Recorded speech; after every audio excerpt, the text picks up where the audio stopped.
Hey everybody, this is Kim. I told you a few weeks ago I was going to do a video on my anxiety. Before I start is my first zit and regrowth my hair, so my hair is a mess, but that's okay. We're not here for that. How this basically started was about 6 years ago. Yeah, around 6 years ago. I was working all the time. I'm an x-ray technologist and a mammotechnologist. And I was working and I kept getting little spasms in my throat. I finally got so bad with them, I kept running to the ER. Nobody could find out what it was because they would stop once I got called in. These were sporadic, nothing I could find out. Being in the store, being at home, being at my parents, it would still, the choking would start. I thought I was having panic attacks and I didn't really know why. I worked and life carried on, and I was in my own little bubble at work doing patients, so I really didn't have a lot of problems at work, so I knew it wasn't really a social anxiety. I think once I went to a doctor that specializes in vocal cords. I got sent to him. He's in Nashville, Tennessee, and he caters to the country music stars who damage their vocal cords. He checked mine, and I had no issues. They wouldn't spasm for him, of course. But he saw no tumors, no any cysts, nothing on my vocal cords that would cause them to spasm. So I had the light run by a gastroenterologist, and he discovered the spasms in my vocal cords and my lungs. Now I have spasms all over my body, so I should have knew what this was, but I didn't because it was up so high and it would go so low. I didn't know what it was. So he ran the light, he saw him, he comes out on my bed and told me how he'd never seen a case like that would start in the vocal cords and go all the way down to my lungs. And I told him I felt like I was choking. I felt like I was choking as they were putting me to sleep, and I started panicking because I was smothering, and here they was sticking this thing in my face that I kept looking at them really bright-eyed going, I'm smothering. So they just knocked me out and run the tests. And anyway, he saw them, he acknowledged them, and I got help for them. So I'm on one medication for it 3 times a day. Sometimes I don't need 3, but a lot of times I do. Now I've been working on going to, well, let me start back. After I got diagnosed with these vocal cord spasms, what was I going to say? That's why I don't make many YouTube videos, because I always forget what I'm going to say. And I think some of the medicine does partake in my memory loss, and I get nervous. But I never had an anxiety attack until the vocal cords started. The spasms started, and that after going a whole year without being diagnosed, and just having the spasms happen before I actually got diagnosed was horrible, because you never knew they were going to happen, when they were going to happen, where. I could be comfortable watching TV and they would happen. It was just the choking sensation. So that brought on the anxiety, because I never knew when it was going to happen, where, whose house I was at, what I was doing. If it happened and I was at the grocery store, I left, and my husband would be with me because we normally do our shopping on the weekend. And there was no reason to be nervous. I had someone with me, but it still happened. So I think that's what caused the anxiety with me, was knowing that I couldn't control them at that point, and I did not know at that point what they were. So after I went on my medication, it got better. I still have problems going out, and after I gained a lot of weight, that I stayed at home because of that. I stayed at home a lot, and I did not socialize. I gained a lot of weight from the nervousness of it, I believe, and that brought on more anxiety because I gained weight. I stopped seeing my friends. I stopped going out on weekends.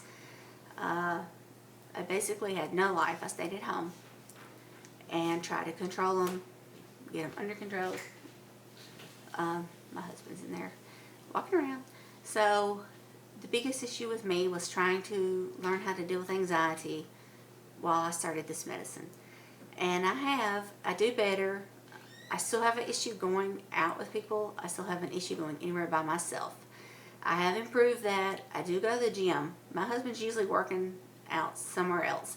I go get on the treadmill at the end of the aisle and hope nobody gets on it beside me. I do not like to work out by anyone. When I go get on my weights, I don't want anybody close to me. So I have to jiggle around the room where no one's at to be able to do my workout and not be smothered, not like I'm smothering. So that's an issue because I do like to work out and I do go. So trying to get my spot, if we go at different times, is a hassle for me. So I take a medication before I go.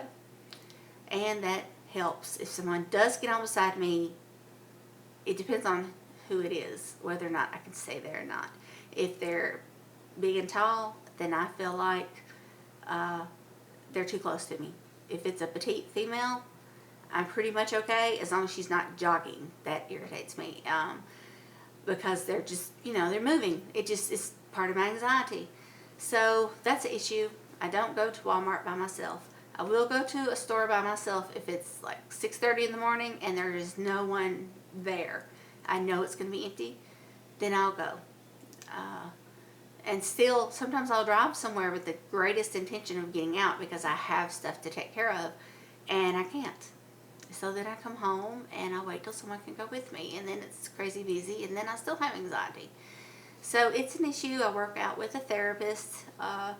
We discuss this, and I'm on some other medications for it, but it still does not completely control them. So that is the biggest issue. It started with vocal cord spasms, brought on anxiety by weight gain with it. Still dealing with social anxiety. I never thought I had social anxiety until after I've lost the weight. And I still got more. I've lost 70 something pounds, but I still have more to lose. I hate saying I'm sorry. Shit, can't stop it. I get nervous doing these. That's why I did not make a weekly one as I wanted to as I lost my weight in my journey, because I can't handle getting on here all the time. So I usually make these monthly, and I'm trying to work my way in to more because I really love YouTube. I love the community of it. I watch so many videos a week of my friends and people I'm friends with on Instagram. And y'all know I post some awful pictures of myself on Instagram because I'm not going to fix up.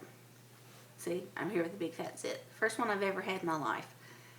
I'm here with pom-pom hair. I don't care. I'm not one of those that has to do a full face makeup, fix my eyebrows because they fell out because I have thyroid issues. I'm just not one that's got to be all, as long as my hair is clean, I'm okay. So I'm trying to work my way back into these. I'm hoping this will help my anxiety.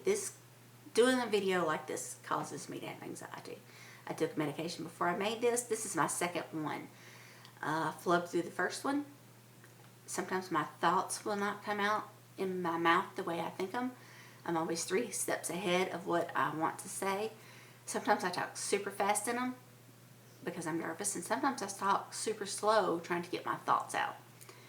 All right, we're 8 minutes into this. My iPad usually cuts off around 10 or 12 minutes. So anyway, I don't know if I've explained this well because there's just really no way to explain this because it involves a first problem. But my best friend died 5 years ago yesterday, and she's a nurse. She was the one that went with me and helped me get diagnosed. She was there and explained this to the doctors for me because I couldn't. So she helped me get diagnosed. My husband worked 2 nursing jobs at that time, and he only came home to sleep. So she was pretty much my advocate of this, and she went with me so that I could go to the doctors, and if she couldn't go, my parents did. But she was really good at explaining everything that was going on with me, and I wish she was here now. I miss her. So I was very independent on her, and she was okay with that. She understood what was going on with me. So I was comfortable with her. But I have I have took myself out of the social scene. Until I can overcome this, it's just not, I'm fine one-on-one. I'm fine in a crowd if I get to know you. Not knowing someone personally, I have a really hard time with. But I do follow so many people, and you guys know which ones you are that I follow. I love watching everyone's video. I aspire to be as well on these videos as you are. I mean, I carry on my life like you do. I cook. I don't make videos of cooking, but I wish I could. I wish I honestly could stand there and show you some of the healthy things I make, but I cannot. I'm hoping that will come in time. And I know probably a lot of people stop following me because I don't make weekly videos. And I do want to, because I want to see how I've changed. I can already see a major change in myself just from my week 1 video. So these would be important for me to do, and it would also help me, just like my speech class did in college, be able to talk to people when I'm terribly shy. I am so shy, it's pitiful. So these are a big accomplishment for me, and I'm proud that I've made the few I have. Even I'm only four months out. So I'm proud of the way I've done. So anyway, that's all I can think of right now. I'll probably do a follow-up on this because I really need to write down my thoughts. I can't think of all the things I need to say. But I am working with this with a therapist. I do try to go places by myself. Don't always get out of the car. Sorry, shit. Can't stop saying, that happens when I get nervous. So if you have any questions for me, or if you have anxiety, tell me ways you've handled this. Tell me what's worked for you, or situations you're in that causes your anxiety. Mine can be anything. Anything. I can even get it around my parents when there is no reason for that. I can get it around my kid, my husband. These things happen to me without my control. So if you have anything that might give me a leadway into a life of anxiety, you're welcome to share your thoughts and views with me. I follow a lot of nurses. I just follow everybody. I follow everybody that keeps my interest, and it happens to be the regular folks that's on here weekly. And I'm not going to name them all because I always comment on every video I watch so they know I watch them. And I do. I hope to aspire to be able to talk and be intelligent on these as I am. I just can't do it. And when I get to make these weekly, I will hopefully drag myself into these, because this is the hardest thing I've ever done in my life, was to try to make a video of anxiety. So anyway, leave me comments if you have any about anxiety, and I will get back to you as I always do. Thank you.